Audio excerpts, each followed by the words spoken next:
All right. I'm excited to be here with my new friend, Lior Tibon. So, Lior is the CEO and co founder of Duetti, which is a company founded in 2022 that empowers artists with quick access to catalog sales, offering up to $400,000 per track through a data driven platform. Formerly, he was the CEO of Tidal. So, he worked with Jay-Z to help launch the platform until its acquisition in 2021. He has a finance background. He worked at the Deutsche Bank in London from 2009 to 2015. And so he's helps kind of merge the world of the financial industry with the music industry. And so I'm really excited to connect with them today on the podcast, have a conversation around democratizing the music business. And as an indie artist right now, with the current landscape is evolving so quickly, how can you really best monetize your existing catalog on your own terms? So, Lior, thank you so much for taking the time to be here today. Thank you, Michael. Thanks for having me. Absolutely. So to kick things off, for anyone who this is their first time meeting you or connecting with you, could you share just a quick introduction to your story and what would you say is sort of the core problem that you've set out to solve with Duetti? Sure. Well, you gave a great overview of kind of the different kind of stages of my career. But just kind of as a quick recap and to kind of answer your question. So I started 15 years ago really in finance, and I kind of happened to work on a number of kind of music industry transactions and advising music industry companies. That was back in 2009, 2010. So things were very different in music at the time. And then through that, I got connected to people in the space and ultimately worked for, as you said, for 7 years as the COO of Tidal, the music streaming company that Jay-Z kind of launched until we sold it to Block. And I stayed after that and then started Duetti. And then just to pick up on your question, Duetti is a way to try to rethink how we finance music, right? Which is really kind of bringing the entirety of my career kind of together. Before we started the company, I looked at the data and I looked at what's happening kind of in the industry. And it became very clear that there is a growing need to just rethink of ways that financing gets done. Traditionally, there was one model that's kind of the record label model. So you get a label deal if you can get one, and they finance your future and they pre-buy effectively a number of albums, and they help with marketing and other services. A lot of people kind of became, a bit, I would say, apprehensive of that model. And it's also cannot be rolled out to a very broad spectrum of creators. And so what we're doing is a way to address that. We're trying to use catalogs, right, as a financing avenue, as well as a marketing support for a much broader group of artists beyond just kind of the A-list kind of label type artists. Cool. So it sounds like part of the purpose of the platform is to help address this large independent artist base that's sort of left behind by the traditional record label industry. I would love to hear your perspective on where things are at right now. For a lot of people who are watching this podcast are independent musicians, and obviously a lot of things are evolving and changing around the landscape of record labels versus indie. And so, to hear someone's perspective like yourself of where you think things are at right now for independent artists and for someone who really wants to kind of capture the next wave of the music industry, what are your thoughts? Yes, I think we're seeing different things, right? If I'm zooming out and I'm going to say something that maybe some people would find controversial, but I would say that we're seeing a really positive kind of movement in my perspective in terms of just diversity and the ability of artists to kind of create and to kind of put their name out there, right? And so if you're looking at different measures, I think Spotify, for example, announced a few months ago that they, by their definition, there's around 200,000 artists on the recorded music side that are kind of working and kind of are able to make some type of an income of music, which is a really good number in kind of from an historical perspective, right? So I think on that end, we're seeing the music economy becoming more diverse, and we're seeing a lot of new artists that I think in other contexts and in the historical kind of perspective, it would have been a lot more difficult for them to kind of break through and reach audiences. But I think at the same time, we're also deeply aware of the fact that a lot of artists are finding it difficult to kind of utilize kind of that presence and those audiences into kind of a sustainable career, right? And I think we're seeing a lot of commentary on that. And it takes a lot of not only finances, but also expertise and teams and so on and so forth to really build a successful kind of career in music, right? And so that's kind of the tension that we're seeing, I think, between kind of the two vectors that are happening in the industry today. Got it. Yeah. So, on one hand, it's easier for independent artists to make music and create it and distribute it. So it's kind of opening up the playing field there. But on the other hand, it's also probably more challenging than ever for these kinds of artists to monetize and make a sustainable income with their music at the same time. Could you share? I know this is like really the core reason that you've built this platform is to help kind of address one of these core issues. So could you share for artists who maybe aren't super familiar with what even the concept is of like selling their catalog or what this could do for them as like a vessel? Could you share a little bit of background behind the strategy itself? Sure, absolutely. So, as some people may be aware, the last few years there's been kind of an investment boom in music catalogs, right? And so we're seeing a lot of like really headline kind of grabbing names and deals that are getting done, from Justin Bieber to Bruce Springsteen to Rod Stewart, like names that really household names of A-list artists or their estates if they passed, selling music catalogs to financial firms primarily, also to record labels in some cases. The question that we ask ourselves is why is that, right? And the reason is that the financial firms find catalogs as a very interesting kind of investment area. They look at it really from a pure financial perspective. And so it's easier than ever to predict how much money is going to come in over the next few years into a specific piece of music. The reason for that is that now most of the money in music is through music streaming. That's recurring annual subscription. And so it's easier to predict, right? Like how many people are going to listen to a certain record, especially if it's been out there for a few years and you can kind of build kind of financial models around it. Because of that, right? Because of that stability and predictability, we're seeing more and more Wall Street firms getting excited about music and wanting to invest in music.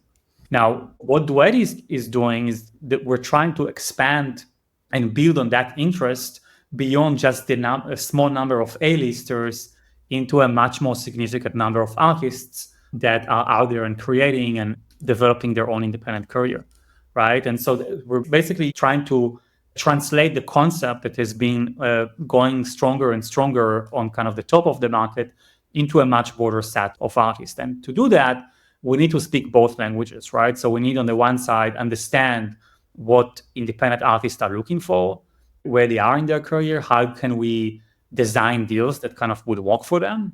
And on the other side, we definitely need to understand and speak the language of kind of the Wall Street investors and understand what they're looking for. And then we're kind of making that kind of match between the two, right? And we're talking to people and trying to identify opportunities in catalogs. And catalog we define as at least 2 years out there streaming in the world, so we can look at the data.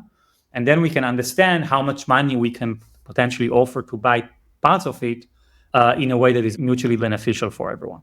That's super interesting. And I can see how it draws on like your experience in the financial market leading up to this point. And as it relates to indie artists from an investment standpoint, I guess with most stocks, kind of the idea is that you buy something at a certain value and you're expecting it to like go up, right? So if you do get like a particularly good deal on an early artist that you believe in, that the value is going to go up, then yeah, it's an interesting investment vehicle.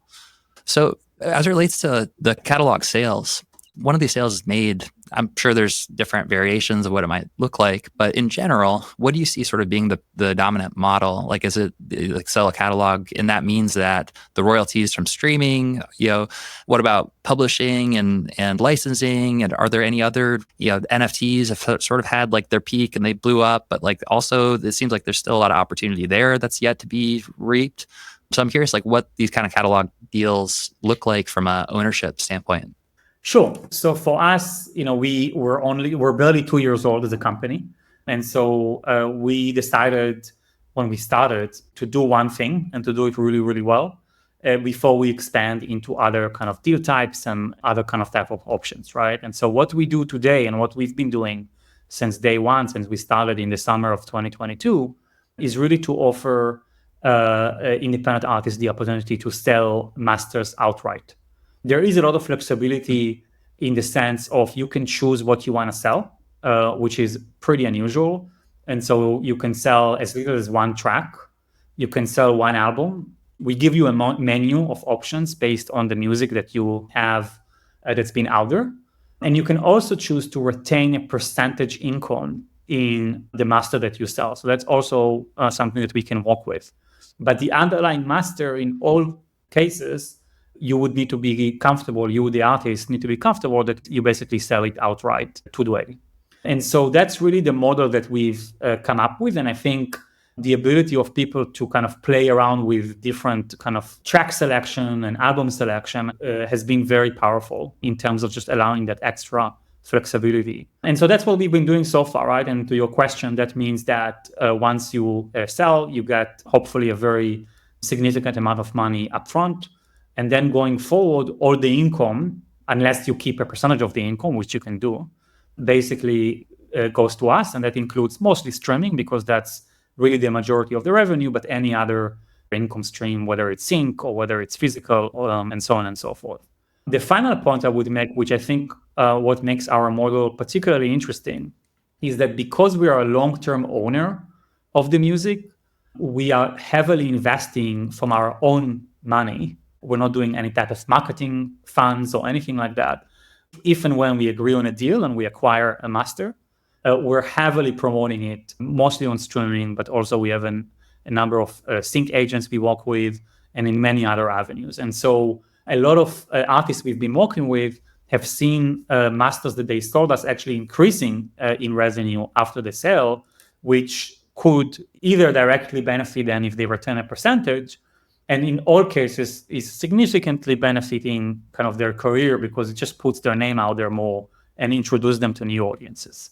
Oh, that's so cool. And so one thing that I'm understanding now that wasn't understanding before is that the model is that you actually are an aggregator. You're purchasing the songs directly. You're not like a bridge between sellers. I mean, in some ways, maybe you are, but you're actually directly purchasing the catalog from the artist as well for the platform. And one of the benefits is that it's done in a way that it could be on a track by track basis so that artist can benefit from the extra monetization work and the budget that you put into really amplifying the value of the track that they sold. Cool. So I would love to hear some examples of some of the artists that you've done this with who I'm sure you have examples of. I guess from the business point of view, you're probably very selective with like the deals that you're doing. So I guess maybe a better way to frame this would be, who do you think is like an ideal candidate who might be listening to this right now that might have, a track or an extra catalog that you're like, I think this could be a really good fit for us to do a partnership? Yeah, sure. So we're selective, but we also, we're also always looking to work with people that could be interested in what we have to offer.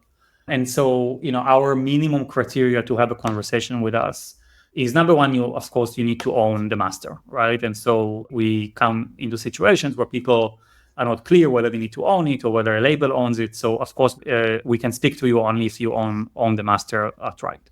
And secondly, our minimum criteria is really 2 years, as I mentioned before. So the track needs to be out on streaming services for at least 2 years. The reason is that we are using data, right, historical data, as a key input in terms of coming up with a price. So we need to have that history, right? We cannot come in and evaluate a number based on only a few months of data. It's just not robust enough as we're kind of trying to think about the future. And finally, we need a certain size, right? And we're working very hard to expand to different sizes. But right now, what we're saying is that the minimum size is 500,000 streams a year for the track, right? And so just to give you a sense, that typically would translate to between $1,000 to $2,000 a year of income. That's roughly the size that we can kind of start to explore a potential deal. And then, of course, we go from there, right? And so if there's an interest and the conversation is progressing, we're going to kind of look at your catalog, if that's what you are interested in, and really come up, as I said before, with a lot of different options for you to consider, right? So it can go all the way from just 1 or 2 tracks into a much bigger buyout. And in fact, we just announced our new fundraising kind of a couple of weeks ago. We raised over $235 million in 2 years. And so we're moving pretty fast. And the update is that now we're doing this up to $3 million per artist. And so we can go pretty high up in terms of what we can pay for the right opportunities. Cool. Okay, awesome. So some of the criteria you look for is 2 years of data, so you can actually have some historical data to be able to even analyze and figure out what the value should be. And then generally, if the track is earning at least $1,000 to $5,000 a year, then that's around the ballpark that it would actually make sense to do a deal like this. Yeah, that's really the minimum. And of course, the bigger it is and the older it is, typically that would mean that we can probably pay more, right, on a relative basis, for obvious reasons. Got it. Okay, cool. Yeah, I'm wondering, ballpark. I'm guessing you have a historical list of artists that you've done these deals for now. I don't know if there's any that you can share that are notable that people might be able to go check out and kind of see like an example of some of these deals that you're doing. No, for sure. So first of all, if anyone is interested, we have a bunch of examples of deals we've done with, really great list of artists on our website, duetti.co, or our Instagram page, Duetti Music. But, one example that I can mention that we also mentioned, and we got like a great quote from an artist as part of our fundraising, the latest fundraising announcement, is a rapper called FTO Stat. It's from Memphis, has been a great partner for us. And what he said as part of kind of the public announcement, after he did a deal with us, he saw in some of his tracks a 3x increase in the number of streams that track has been doing on a monthly basis. And the reason is that, as I said before, part of really the key value that we're doing beyond, of course, the financial consideration, which is really the most important thing, is really that marketing and that support that we provide on a going forward basis. And we're doing it in very kind of cutting edge ways, I would say. Obviously, I come from a streaming background, as you mentioned at the very beginning. And as we talked about, I kind of ran big parts of Tidal for many years. And we have folks in the team that come from Spotify and Apple Music and SoundCloud. So really kind of the full kind of suite of streaming services. And so what we're doing, for example, we have a playlist network, right, on Spotify. That network has close to 2 million followers. And we have hundreds of playlists that we basically operate and activate. And what we're doing is we're really looking for specific audiences that are relevant for music of a particular piece of music that we're involved with. And so we found that type of marketing extremely effective at opening up audiences of a certain artist into just new groups of people. Awesome. That's super smart. So in addition to having a catalog sale where you could have a lot of investment, a lot of cash capital up front, also you have this benefit of all the promotion and the marketing that you're doing in terms of Spotify playlist promotion, in terms of really boosting the track. And you can bet that will ripple out as well across the other tracks, across the artist's career in general. So in some ways, it's sort of like an alternative path to a record label, deal that in the past would have been required for someone to have access to this type of resource. No, absolutely, Michael. And I think another consideration to think about, we like to think of ourselves as almost like a kind of a catalog custodian, right? Like that's what we do, right? We're not doing frontline. We're not doing new music. All we do all day long is to think about catalogs and how to present them and how to expand their reach even further. And I think that a couple of things to consider. Number one is, the world is becoming more and more competitive like every single day, right? Like right now, streaming services have over 100 million tracks available on them. And that number is just increasing every single day, with the addition of AI tools, right? We think we're going to see this number increasing even quicker kind of in the next few years, right? And so if you, an artist, would like to keep, even just to maintain presence, let alone increase it, it's just going to become more competitive, right? This is just the nature of the environment where we live in. And so we see ourselves as someone who can help you with that, right? We can come in and really help, whether it's active promotion, whether it's the metadata, whether it's relationship that we have with streaming companies, to make sure that your catalog is kind of well maintained and kind of featured appropriately as time goes on. And so that's the first element to remember. The second element is that, we think that, frankly, catalog marketing has been something that been kind of neglected, I think, by the industry, right? Like historically, for decades, right? Like the main focus and the main excitement, and we can all understand why, has really been with frontline music. Like that's what everyone is talking about, and someone is coming up with a new record, and all the way to the Grammys, and any other kind of forum that people are kind of thinking of. Frontline music is really kind of front and center. But really, I think the byproduct of all of that is that kind of catalog historically has been kind of more neglected, right? And if you're thinking about the amount of resources that record labels, for example, are spending on frontline versus catalog, I think that's really obvious. And that's really another kind of piece that we're trying to come and help, right? So it's not just, putting some marketing spend behind it, is how do you do it, right? How do you do it in a smart way that's really gradually able to increase your reach and your audiences. And that's a type of a marketing service that I think what we do is very, very unique. That's fantastic. It also seems like a great kind of financing vehicle for an artist that if they don't have a record label that's giving them an advance or fronting a lot of money, that they can actually have this upfront investment to be able to invest into, recording new songs and doing all the things that come with having a successful music career on their own. It's actually having a way to bring on investors in order to have access to capital. That's really cool. I'm curious, at the time of recording this, we've had some big waves that have kind of gone up and sort of bubble pops as it relates to blockchain and specifically with NFTs. From my perspective, it sort of makes sense. Like there's gifts of hamsters are selling for millions of dollars. And it's like, okay, that's probably not worth millions of dollars. But I've always looked at it like the fact that you can buy the Mona Lisa for $800 million, but you've never been able to purchase Let It Be by the Beatles for more than $1.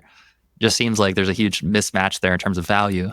So yeah, I'm curious how you reflect on the market of Web3 and blockchain. Do you think that there's anything to that as an opportunity in the future, especially as it relates to these types of assets that you're working with?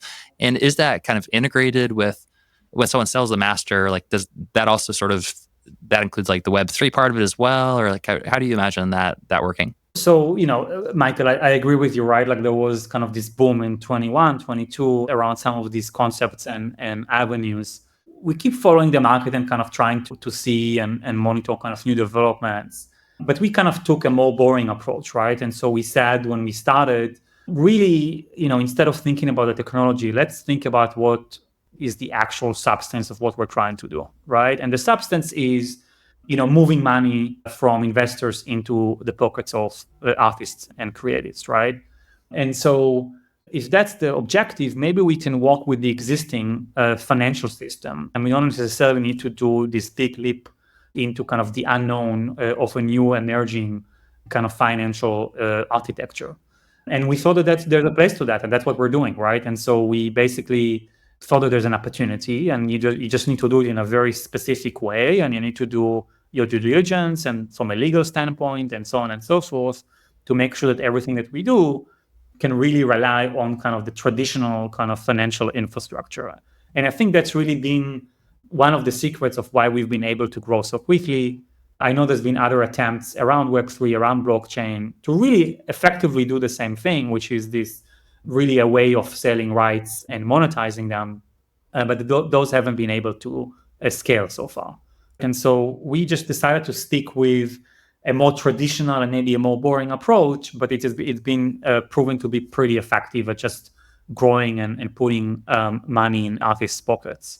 Look, I think going forward, again, I think for us, the technology is just a way to achieve an objective, and we're talking to people in the blockchain space, and we are aware of what's going on. And if at some point we would think that would be a more efficient way of delivering the substantive solution, we will definitely explore that. But I don't see that as something that it could be of interest to us anytime soon. I think there's a lot of kind of more traditional investors, Wall Street investors, as I said at the beginning, that are very much interested in financing independent artists as long as the guardrails and the frameworks are in place, which is really what we do. Awesome. That totally makes sense. And so it sounds like what you're saying is that the vehicle, there's different vehicles that you could try to do to obtain the result, which is really connecting investors with the artists and helping them fund their creativity and owning an asset. And so having the traditional route of streaming is really reliable. And there's so much fluctuation, even with like Bitcoin. It seems like the value is so it rises and falls. It's a lot of uncertainty. And so really the model has been to focus on what's working, what's tried and true, even if it's like quote unquote boring, because as a financial model, that's what people are willing to invest their money into. And that could change in the future if the vehicles evolve and change. But for based on what's happening right now, it just seemed like you have a vehicle that's working. So why kind of do something that's kind of fluctuating that hasn't really found its footing yet? Yeah, that's exactly right. And look, I think as I said, we are aware that this solution is only covering part of the market, right? And so there's definitely a lot more to do, right? And we are going to look into expanding into different areas into the future, right? So this is not the be all end all of us trying to address this significant challenge of financing the independent music community. But we feel that's the proper place to start, and we keep monitoring and thinking about new ways that we can expand into. Got it. Absolutely makes sense. Even just from a standpoint of you owning the masters to this catalog, you're going to want to find ways to really be able to exploit. Kind of has like a negative connotation sometimes, but I think it's actually a good word. It's like, to monetize, to exploit like the assets that you own in order to, to increase their value. So it's of course something that you're going to be aligned with. Cool.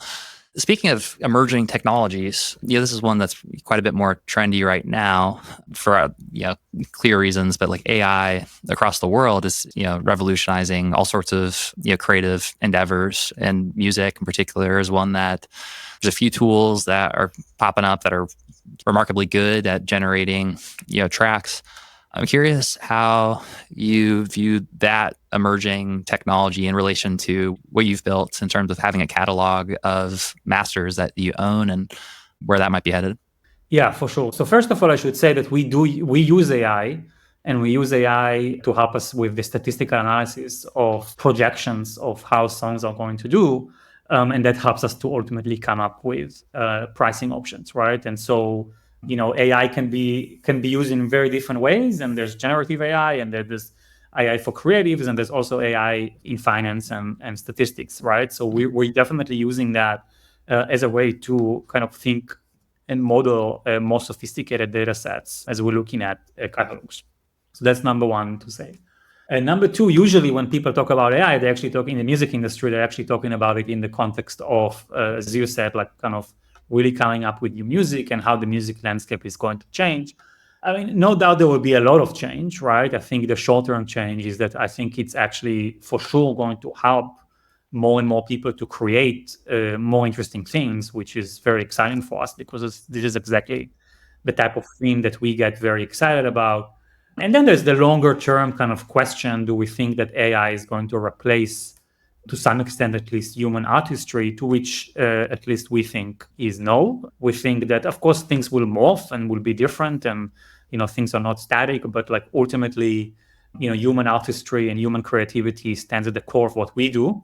We don't buy, for example, masters that are not created by humans, right? So we're not doing any type of machine generated or production music. We're not in that business. I mean, it could be pretty good business, but that's just not what we do, right? We're set up to help human artists, human creators, and we're big believers that even with a lot of twists and turns, which I'm sure we'll observe over the coming years, and how it manifests itself and how it's being consumed, ultimately that need, that human kind of desire to listen to other humans create and express themselves is really at the core of the longevity of the music that we're involved with. Awesome.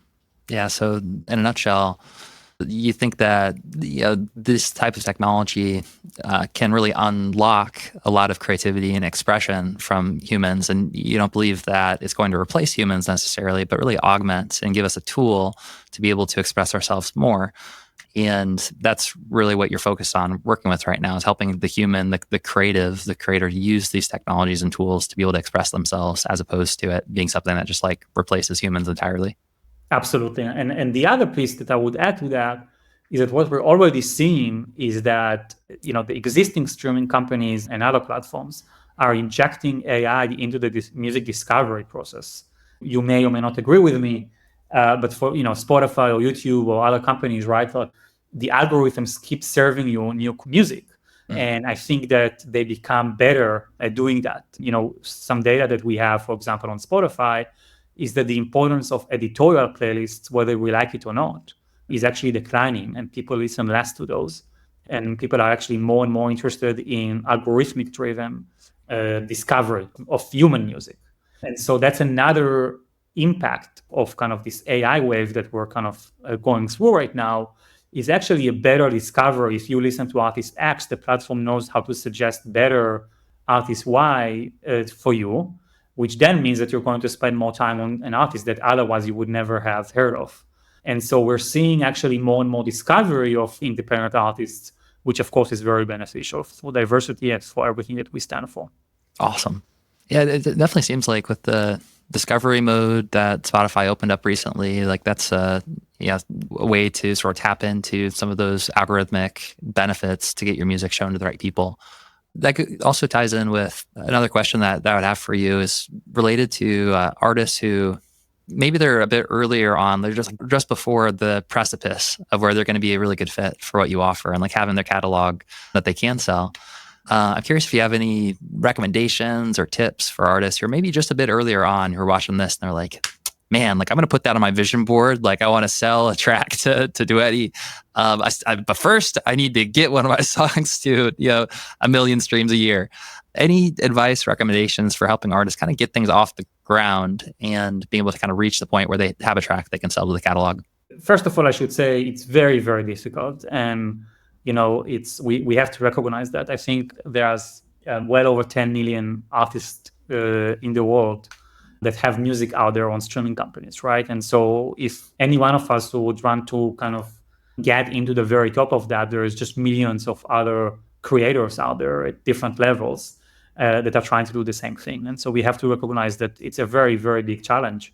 The second thing I would say is really focus on being very consistent, if you can, in building a very specific audience. It's better to really make a name to yourself in kind of a small community and kind of grow from there versus, trying to, go mass market, so to speak, and reach, many, many millions of people and kind of have that as my objective. What we're seeing from where we sit as we're looking at consumption and what people are interested in is that that's what the world is going to, right? The world is going more and more into more niche, into more smaller kind of groups of audiences. And so, I think that's kind of some shift, right? If we were talking 5 years ago, maybe I would have said a different thing. But this day and age, when everything is becoming so kind of specific with all these algorithms on social media and the streaming companies, it's all about carving out and finding the right niche that is, of course, authentic and makes sense for you as a creator, and kind of trying to grow from there, as opposed to kind of trying to appeal to many people and trying to go very, very big right at the outset. That's very, very difficult. Got it. Yeah, good stuff. Well, Lior, it's been a really fun conversation. I think the platform that you created is super interesting. So hopefully there's people who are watching this right now who maybe didn't even realize that they were sitting on an asset that they could actually use as a vehicle for investment like this. So thank you for the work that you've done creating this tool for music artists. And for anyone that's listening to this right now or watching this who's interested in exploring it, and if they think they meet those criteria to potentially enter into a deal, what would be the best place for them to go to connect more? Duetti.co is the best place, and you can send us an email through the website. And usually we come back very quickly with one of our kind of A&R teams to start a conversation and see if there is potentially a good fit. And so that's the best place. And I'll take that opportunity also, Michael, to thank you for having me here. I really appreciate it, and thank you for everything you do in terms of the education that you put out there. And the different materials, super, super important in this environment. So I really appreciate that. Oh, thanks, man. That means a lot. I appreciate you being a part of it. Thank you. All right. So like always, all the links will be in the show notes for easy access. It's duetti.co, duetti.co. And Lior, thanks again for being on the podcast, and look forward to talking again soon. Likewise. Thank you, Michael.